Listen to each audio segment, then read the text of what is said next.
Nama Broto Suwarso ya, jabatannya di Economic and Agriculture Development Superintendent. Kita kan di dalam bawah Departemen Community Development ya, pasti berkaitan dengan program-program pengembangan masyarakat yang bersifat jangka panjang gitu ya. Nah, fokusnya karena sesuai dengan job desk saya ya di bidang pengembangan kemandirian ekonomi dan di sektor real.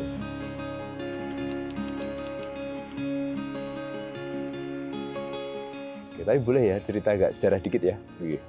Jadi gini, saya itu kan dulu jadi bidang sosial gitu ya, terutama di NGO saya hampir 16 tahun. Nah lama-kelamaan saya sering memberikan kritik terhadap perusahaan tentang pendampingan masyarakat yang benar dan sebagainya. Akhirnya suatu saat saya ditantang sekarang ikut perusahaan.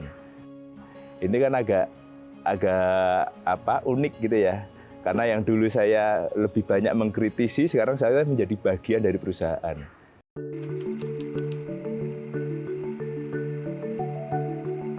Ini sebenarnya kan saya belajarnya melihat dari peluang yang ada di perusahaan ya. Perusahaan itu kan sangat open dengan komunitas lokal ya. Misalkan kalau masyarakat bisa menyediakan produk-produk berkualitas secara kontinu, itu akan diterima oleh vendor dari sini.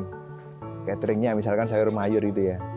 Nah saya berdasarkan pengamatan saya juga data yang saya miliki, maka saya harus mengembangkan sesuatu dong untuk merebut peluang itu sebelum kita sampaikan ke masyarakat.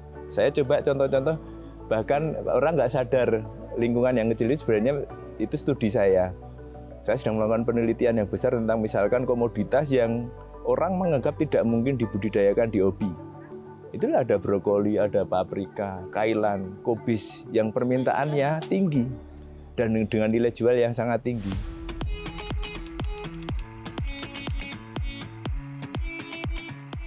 Ya pertama kita ada program saudara namanya Protani, program penguatan pertanian. Itu memang target utama kita seluruh komoditas sayur mayur itu akan dipenuhi oleh warga Kawasi.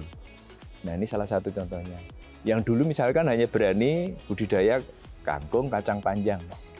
Nah, tapi padahal banyak produk lain yang nilainya gede, cabai, tomat, semua sayur sawi putih dan sebagainya. Kenapa nggak berani gitu ya? Nah kita sudah susun kalendernya, sudah ada timnya.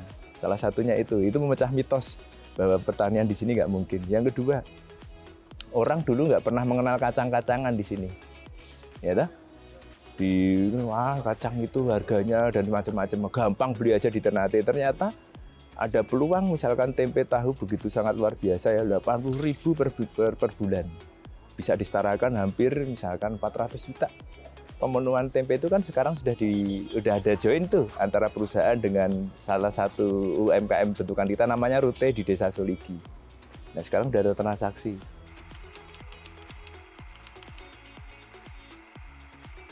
Kalau dengan pemberdayaan masyarakat itu ya kita harus sebenarnya bukan tantangan yang menurut saya yang perlu kita takuti itu ya. Karena menurut saya sih hal-hal yang wajar saja ketika ada banyak kepentingan eksternal. Misalkan program yang nanti banyak tumpang tindih dengan pemerintah, ada perusahaan lain juga yang mau mengkooptasi, ada kelompok-kelompok masyarakat yang berbeda kepentingan yang harus difasilitasi secara bersama. Itu kan faktor-faktor eksternal yang jangan dijadikan alasan bagi kita untuk takut. Jadi justru situasi itulah yang harus semakin membuat kita semakin kritis sama inovatif di dalam melakukan pendekatan sama mereka.